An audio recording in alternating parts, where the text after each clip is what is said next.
الحمدللہ رب العالمین والصلاة والسلام علی رسولہ الکریم وعلی آلہ واصحابہ اجمعین، اما بعد فاعوذ باللہ من الشیطان الرجیم، بسم اللہ الرحمن الرحیم، یا ایہا الذین آمنوا کونوا انصار اللہ کما قال عیسی ابن مریم للحواریین من انصاری الی اللہ قال الحواریون نحن انصار اللہ فآمنت طائفة من بنی اسرائیل وکفرت طائفة فأيدنا الذين آمنوا على عدوهم فأصبحوا ظاهرين۔ صدق اللہ العلی العظیم۔ پہاڑوں کو دیکھتے ہیں اور اس میں سے جو خزانے نکلتے ہیں ان کو دیکھتے ہیں تو اللہ کا شکر ادا کرتے ہیں۔ ہم جب سمندر کی طرف جاتے ہیں تو پھر ہم اللہ کا شکر ادا کرتے ہیں کہ ایک ایسا ملک ہے کہ برف پوش پہاڑ بھی ہیں اور خزانے اس میں بھرے ہوئے ہیں، تو دوسری طرف سمندر ہے جس میں پورٹس ہیں،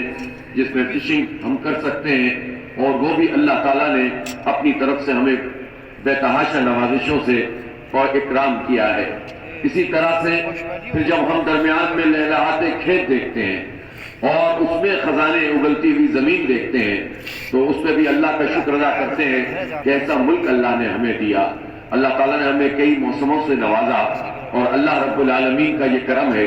کہ اس نے صرف یہ زمین اور یہ پہاڑ اور یہ سمندر اور یہ دریا نہیں دیے، بلکہ اس نے ہمیں بہترین لوگوں سے بھی نوازا ہے، محنت کش عوام ہے، اور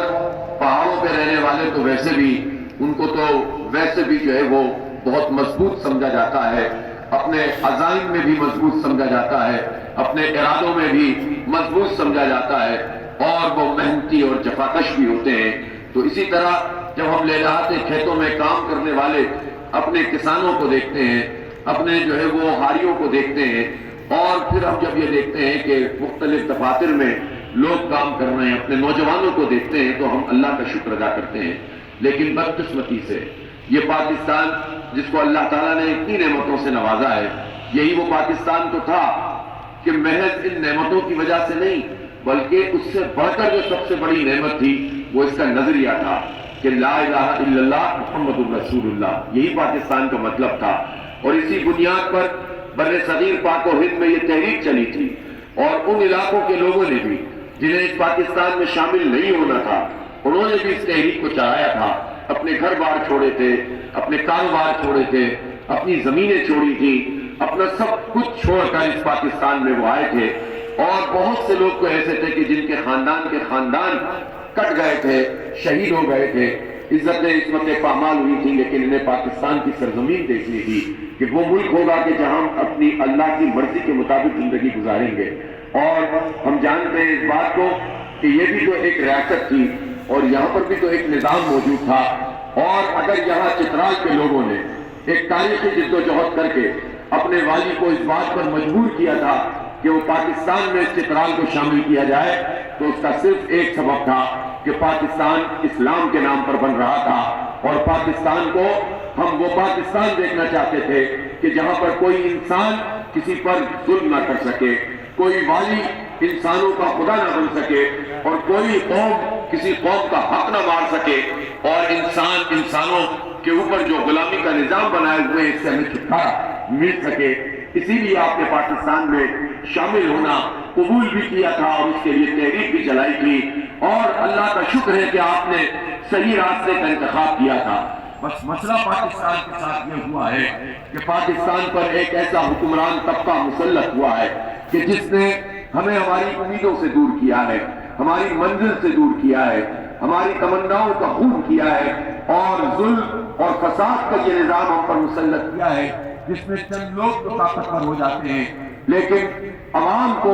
حق نہیں ملتا، انصاف نہیں ملتا۔ ہم جہاں جاتے ہیں لوگ یہ شکوہ کر رہے ہوتے ہیں، اور اس کا سبب یہ ہے کہ عدل نہیں ہے اور انصاف نہیں ہے، جو اسلام کی بنیاد ہے۔ اسلام کی حکومت کی بنیادوں میں ایک تو رائے عامہ ہے، ایک تو مشورہ ہے کہ حکومت مسلط نہیں کی جائے گی بلکہ حکومت لوگوں کی رائے کے ذریعے سے بنے گی۔ یہ بنیاد ہے اسلامی حکومت کی، اور جب اسلامی حکومت بنے گی تو پھر وہ اس کی بنیاد عدل پر ہوگی، انصاف پر ہوگی، جس میں پیسے والا ہو یا غریب ہو، انصاف جب طلب کرنے جائے گا تو اس کو ایک جیسا سلوک اس کے ساتھ کیا جائے گا۔ اور ہماری تاریخ اور عدل اور انصاف کی بنیاد پر جو معاشرے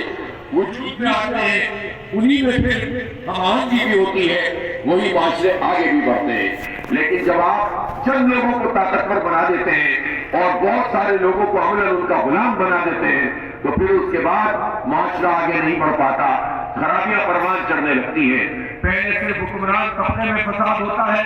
رشوت ہوتی ہے، اس میں لالچ ہوتی ہے اور لوگوں کا حق غصب کرنے کا داعیہ ہوتا ہے، پھر آہستہ آہستہ وہ عوام کے اندر بھی سرایت کر جاتا ہے، اس لیے کہ نظام کے اوپر ان کی کمانڈ ہوتی ہے۔ اور اس بات کو آپ اچھی طرح سمجھ لیں کہ اللہ رب العالمین تو ہمارا رب ہے، لیکن جو لوگ جس نظام کے تحت زندگی گزارتے ہیں عملاً اس نظام کو اپنا رب مان لیتے ہیں اور اسی کے کہنے پر چلتے ہیں۔ اس لیے اسلام ہمیں اس بات کا درس دیتا ہے کہ جب ہم نے اللہ کو الہ کہا ہے، بادشاہ کہا ہے، رب کہا ہے، پالنے والا ہے، مہیا کرنے والا ہے، رزق دینے والا ہے، نگرانی کرنے والا ہے، تو جب وہ رب ہے تو زمین پر کسی کو اس کا حق نہیں ہے کہ وہ زمین کی ربوبیت کا اعلانیہ طور پر جو ہے وہ اس کا اظہار کرے، یا نام تو وہ نہ لے لیکن عملاً رب بن کر دکھائے۔ کسی انسان کو اور کسی قوم کو اس بات کا حق حاصل نہیں ہے۔ لہذا مسلمان ہونے کی شرط یہ ہے کہ جب ہم کہتے ہیں کہ اللہ رب العالمین ہے تو زمین پر زمینی خداؤں کی خدائی کو ختم کرنا ہے، اللہ رب العالمین کی حاکمیت کا نظام قائم کرنا ہے، اور وہی نظام کا حقیقت انسانوں کو فلاح دے سکتا ہے۔ جب وہ نظام موجود نہیں ہے تو دنیا ظلم سے بھر گئی ہے، ہمارا ملک بھی ظلم سے بھرا ہوا ہے۔ ہم اپنے ملک کی بات بھی ابھی دوبارہ کریں گے، لیکن آپ ابھی دیکھیں کہ پوری دنیا میں اس وقت کیا ہو رہا ہے۔ بظاہر ہم دیکھتے ہیں کہ چند ممالک ہیں جو ترقی یافتہ ہیں، جن کے پاس دولت ہے، جن کے پاس ٹیکنالوجی ہے، جن کے پاس صلاحیت ہے، اور انہوں نے اپنے لوگوں کو بہت کچھ فراہم کر رکھا ہے، لیکن ان چند لوگوں نے، ان چند ممالک کے حکمرانوں نے اور اس کے نظام کو چلانے والوں نے دنیا کے 80% لوگوں کے وسائل پر قبضہ کر کے رکھا ہوا ہے۔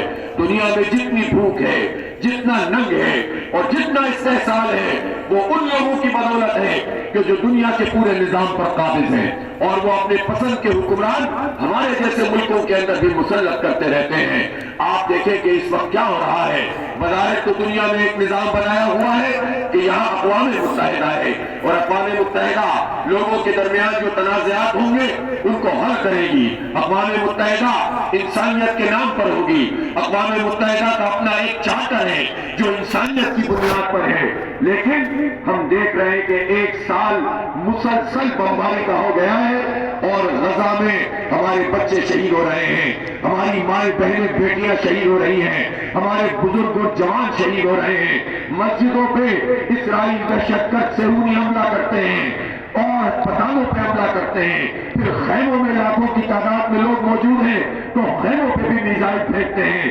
انسانوں کو جلا کر ختم کر دیتے ہیں۔ پھر اس کی نیتنیاہو کی یہ پیاس بجھی نہیں، اب اس نے لبنان پہ حملہ کیا ہے، یمن پہ حملہ کر رہا ہے، گریٹر اسرائیل کی بات کر رہا ہے کہ گریٹر اسرائیل کا مطلب تو یہ ہے کہ نیل سے لے کر فرات تک، یعنی مصر بھی اس میں شامل، عراق بھی اس میں شامل، اردن بھی اس میں شامل، اور اتنے سارے مزید ممالک، اور پھر اس کے ساتھ ساتھ خاتم بدہن کہ کہتا ہے کہ مدینہ منورہ یعنی حجاز شریف بھی اس میں شامل ہے۔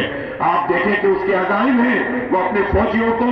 جو بیچ لگاتے ہیں اس میں گریٹر اسرائیل کا نقشہ تک لگا کر ان کو آگے بڑھاتے ہیں اور ہمارے اوپر ظلم کرتے ہیں۔ لیکن اقوام متحدہ کیا کرتی ہے؟ اقوام متحدہ کا اجلاس ہو رہا تھا اور اور اسرائیل نے حسن نصر اللہ کو شہید کیا، اس نے غزہ کے لوگوں کے اوپر بمباری کی اور اقوام متحدہ اسے روک نہیں سکی۔ اقوام متحدہ کشمیر کا مسئلہ حل نہیں کرتی، اقوام متحدہ مسلمانوں کا کوئی مسئلہ حل نہیں کرتی، لیکن اقوام متحدہ چند دنوں میں جنوبی سوڈان کو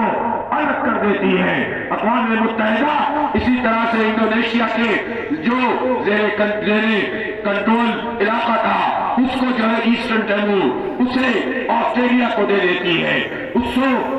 انڈونیشیا سے الگ کروا دیتی ہے۔ اس کا مطلب یہ ہے کہ دنیا میں اس وقت جو نظام ہے اس میں طاقتور کی بالادستی ہے، جس کی لاٹھی اس کی بھینس ہے، اور جن کے پاس دولت اور طاقت ہے وہ پوری دنیا کو کنٹرول کر رہے ہیں۔ انسانیت کی باتیں جھوٹ ہیں اور حق اور انصاف کی باتیں فراڈ ہیں جو کہ یہ مغربی ممالک کے حکمران کر رہے ہیں۔ لیکن افسوس کی بات یہ ہے کہ اگر امریکہ اسرائیل کو سپورٹ کر رہا ہے تو بات سمجھ میں آتی ہے، امریکہ بھی دہشت گرد ریاست، اسرائیل بھی دہشت گرد ریاست۔ اگر برطانیہ سپورٹ کر رہا ہے تو ہم جانتے ہیں کہ برطانیہ نے پوری دنیا میں کس طرح سے حکومت کی ہے اور کیسے ایک ناجائز ریاست اسرائیل کو ریاست بنا دیا اپنے